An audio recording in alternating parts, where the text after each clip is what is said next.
Dahil ngayon naman, mapapanood muna natin ng ASEAN TV. Ano kaya ang kanilang updates? Kaya mga boss, panoorin natin to.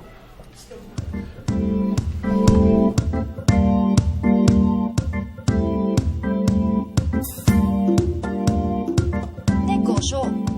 Salitang laging pumapasok sa isipan ng mga Pinoy sa tuwing nagkukulang ang sweldo o kaya naman kapag nagkakaroon ng extra money. At ang isang uri ng negosyo na madali at siguradong click sa Pilipinas ay ang pagfa-franchise.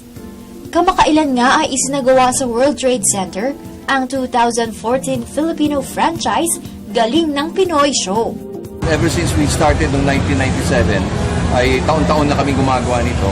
Dati maliit lang kami, nakikibahagi lang kami, para salimpusa lang. Pero ngayon, dumadami ang mga Filipino franchises. No? Lumaki na lumaki. In fact, dalawa ng hall itong in-occupy ngayon. At kaya nga, isang sign niya na nakikita namin na maganda ang negosyo. Marami mga entrepreneurs na nagkumukuha ng expansion via franchising. So, maganda ang nangyayari.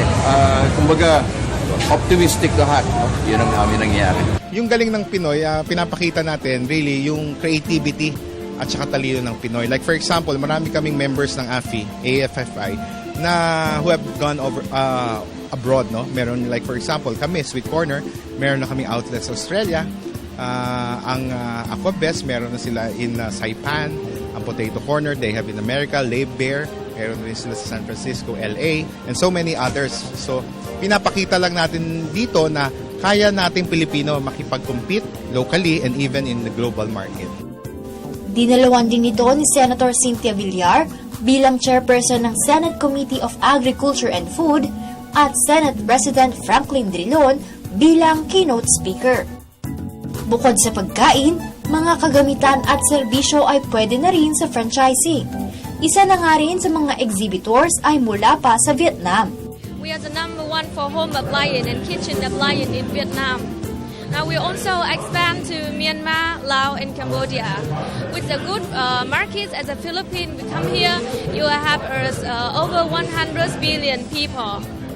And we see that you are very potent market. Come here to the Philippines, we bring the products with good qualities, and we hope that with our product we can come to every Filipino household. Kaya naman napakalaking tulong nito para sa nalalapit na ASEAN integration. Malaki ang franchise sa Pilipinas at marami rin kaming mga members na po talagang, in fact, even before tong ASEAN na ito, ay talagang lumalabas na sa iba-ibang parte ng mundo. Nandyan ang Potato Corner na hindi lang nasimulang patatas na french fries, ay hindi lang nasa Pilipinas, nasa Amerika na, 30 ang branches niya. Sa Indonesia ay 60 branches. Panama, no?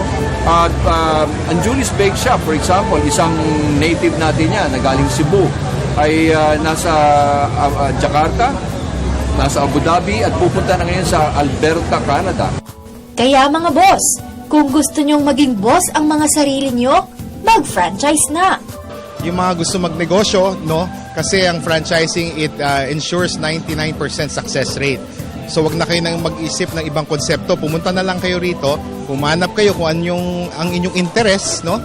Kung interest nyo is spa, magpa-manicure, meron kami salon dito, kumpleto, at pumili kayo ng negosyo na gusto nyong gawin. Nagiging available na, mura na, no? Ngayon as low as 150,000, 200,000, all in. Pwede ka na magsimula ng negosyo, no? Kaya nga dito sa show ngayon, pinapasabi namin sa lahat na tignan nyo ang franchises kasi imbis na magsisimula ka ng negosyo, ay kumuha ka na lang ng franchises kasi from services to food, nandyan na lahat eh. Sabi nga namin parate, from birth to death, no? Nandyan na ang franchises. So, ang isang kainaman kasi ng franchises ay hindi ka na kailangan masyadong mag-trial and error.